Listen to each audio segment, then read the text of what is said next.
Well, first of all, my name is Steve Boucher, and I'm from St. Catharines, and I'm here at the Alien Cosmic Expo.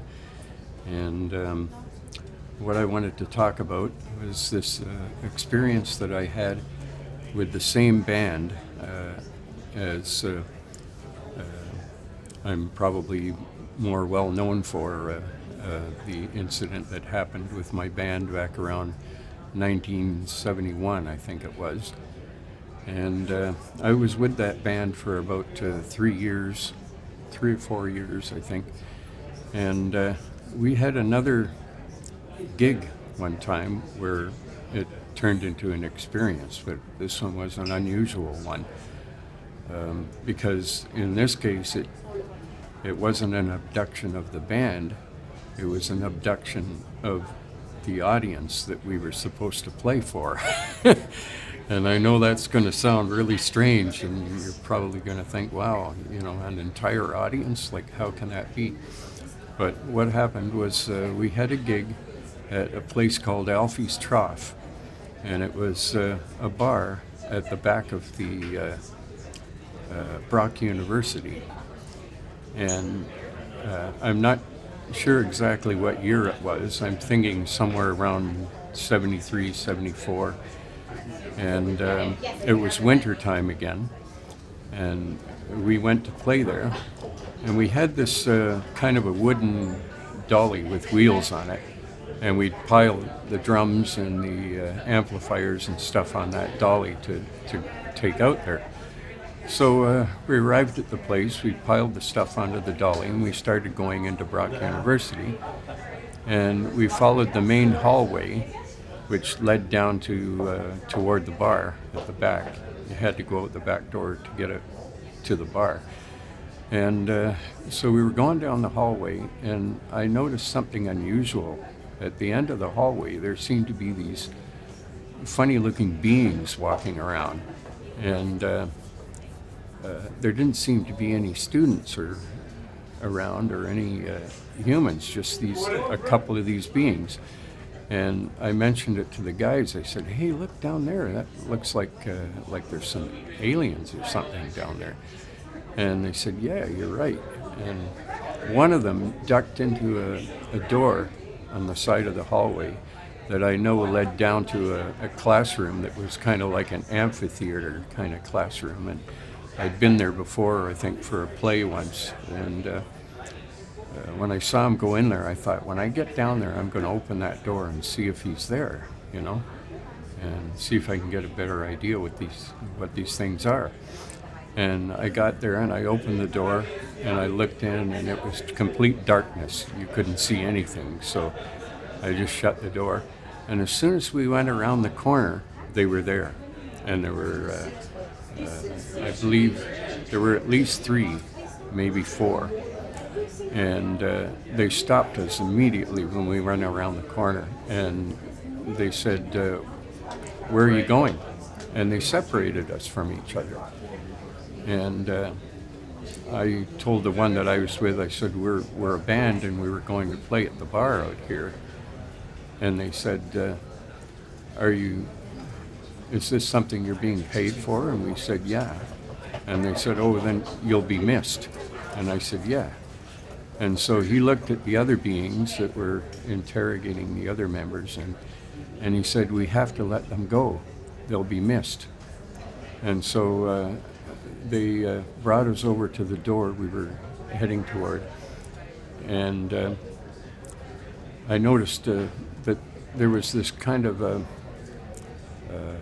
area where they had a sliding door on the wall, and they used to sell popcorn and things like that, and drinks back there. And that door was open, and one of the beings was standing in there, and he was just watching us. So anyway, when they brought us over to this door, they told us that you're going to forget everything that happened here. You won't remember. As soon as you go out the door, you're going to forget. And so we went out the door, we took our equipment out. As soon as we went out, sure enough, we all forgot about it and didn't think any more about it. When we got to the bar, we went up the stairs, and there was kind of a railing there, And I just happened to glance over the railing, and I noticed one of these beings walking quickly to an area where we couldn't see him anymore. And I said, "Hey, do you see that?" And the drummer's girlfriend, Anne Marie, saw it, and she said, "Yeah." And I said, "It looked like an alien or something." And then we didn't think about it anymore. We were banging on the door, and they opened the door, and we went in and we set up our equipment, and we started to play a set of music, but there was only the bartenders there. There was nobody else in the bar. And so we played a set, and then nobody showed up. And so we asked the bartender, we said, like, when does it usually get busy in here? And he says, "Well, it's a Saturday night." He said, "This is one of the busiest nights of the week. It should be jam-packed, And we said, "Well, where is everybody?" And he says, "I have no idea." And so we played another set, and still the evening was wearing on, and nobody was showing up. So he said to me, he came over and he said to us, "You guys might as well pack up your stuff." He said, "We'll pay you for showing up and playing, but he says, this is a complete mystery to me." He says, "This is usually one of the busiest nights of the week, and it should be packed tonight." And he says, "I don't know what happened." So we said, okay, and he paid us, and we started packing up our equipment. And the guitarist, he came over to me and he handed me his keys. And he said, "Can you go back to the van and get the dolly and bring it so we can load our stuff on it?" So he had taken it back after we started setting up. So I said, okay, and I took his keys and I started off toward the van. I went back into Brock University, and the hallways were all quiet. There's nobody around at all. And I had a couple of beers during the break in between sets, and I needed to use the washroom. So I started looking for a washroom, and I went down this hallway that I normally wouldn't go down, and I knew there was a washroom down there somewhere. And so I turned the corner, and as soon as I turned the corner, I noticed there was about 150 to 200 people all standing in a lineup in the hallway. And they're just standing there, and they're not talking, they just look like they're waiting. And I thought, this is very unusual. And so I walked up to a woman in the lineup, and I said, "Can I ask, what are you guys all waiting for?" And she said, "Well, the men told us to stand here." And I said, "What men?" And they said, "There were some men here earlier, and they asked us to stand in the lineup, and they take us like a few at a time." And I thought this was unusual, and so I went to the washroom, and I came back out. I went back over to this woman. I was going to talk to her again, and all of a sudden, I noticed that there was a guy came in from the back door, and he was standing there looking at me, and he said, "Hey, you there?" He said, "Why aren't you in the lineup?" And I said, "Well, I don't know what this is, but I'm not part of this thing. And I have to go because I have to go and get the dolly for the band so we can load our equipment." And at that point, all of a sudden it occurred to me that all these people standing in the hallway were our audience. These people were our audience, and this is why they weren't coming to the bar. They were all standing here in this hallway. So anyway, this guy that was addressing me said, you were told to stand in the lineup." And I said, "No, you don't understand. I'm not part of this, whatever it is." And he said, "Well, stand there now and join the others." And I said, "I can't. I have to go." And he said, he realized he wasn't getting anywhere with me, and so he said, "Well, can you come with me right now then?" And I said, "Okay." And so I wondered what this was all about. So he took me, just, he didn't take anybody else, he just took me. And we went outside, and the ground was all covered with snow. And in the snow, there were like hundreds of footprints, all leading to this corner of the building, and they were disappearing around the corner. So I thought, this is really strange, you know. And as I was walking with this guy,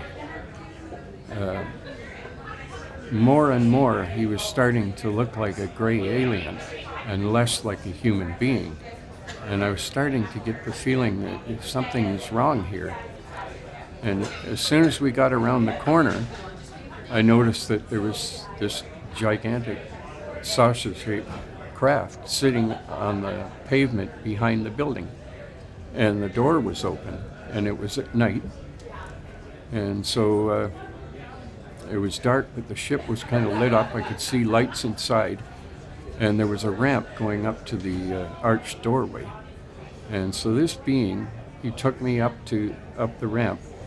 And there was a woman that came to the opening, and she was dressed she looked like a human woman, but she was dressed in a nurse's outfit, like a nurse's uniform, like a Red Cross or something. And he said to her, "Can you take this guy now?" And she said, "No, I can't take him now. I've got too many as it is." And he said, "Well, he has to leave. He can't stay. He's got to go. So can you fit him in now?" And she said, "No." She says, "I've got too many." And he says, "Well, what do you want me to do with him then?" And she says, "I don't know. Take him where he needs to go." So the being said, "Okay." And so he said, where do you need to go?" And I said, "Well, I was supposed to go and get this dolly for the guys in the band, but I said, it's been a long time now, and they're going to wonder where I got to, so I might as well go back to the bar and tell them." And so we started walking down the road behind Brock University toward Alfie's Trough. And I noticed the van parked a little ways away from the trough at one of the back doors of Brock. It wasn't the one we came out of, but it was a little further down. And I could see them loading the equipment into the van. And I said, "They're going to be really angry with me." And I said, "So can you come with me and explain why I disappeared?" And he said, "Well, no, I'm sorry, I can't do that." He said, "I have to go back. They need me." And I said, "Well, they're going to be very angry with me." I said, "Can you at least come and stand there so I can point to you?" And he'd say, try to explain it to them. And he said, "Okay, I can do that." So he went over and he stood by the fence, and there was a big tree there. And I walked over to the members of the band. And when they saw me, my nickname was Boucher, but my real name is Boucher. But they said, "Boucher, where the heck were you?" And I said, "We were looking for you, and we waited and we waited, and you didn't come back, and you had the keys to the van." And they said, if the driver hadn't had another set of keys hidden on the van, we wouldn't have been able to get in. So we were going to leave without you. We didn't know where you got to. And so anyway, I said, "Well, I was with that guy over there." And I pointed to this guy, this being. And as I was pointing to him, I noticed he was vanishing. He was just disappearing. And they said, "What guy?" And I said, "The guy over there by the tree." And they looked and they said, "There's no guy there." And they said, "What are you talking about?" And I said, "It was a being, like an alien or something." And I said, "Oh, Boucher, come on. You don't try to lay this garbage on us, like, that's pretty lame." And I said, "No, seriously." And they just shook their heads, and I got in the van, and they didn't want to talk to me. They were all angry with me, and I felt terrible. I felt absolutely horrible, because how could I convince them, And I don't remember the being telling me that I'd forget that incident. So I think that's why I remembered it consciously. But it didn't come back until years later, once I had some hypnosis sessions, and I remembered the first incident with the van. And then the second incident came back in fragments, but I put it together and I remembered it consciously. So I wanted to get this story out. I'm including it in my book. I have a book that I'm writing right now, and hopefully it'll be finished in a couple of months, because I'm getting very close to the end of it now. And I want to include that incident in the book because I'm hoping that somebody in the audience that watches this video or that reads my book is going to remember that night, because somebody in that lineup has got to remember this, you know. So I'm grateful for the opportunity to be able to finally tell this story on camera. And so thanks for having me.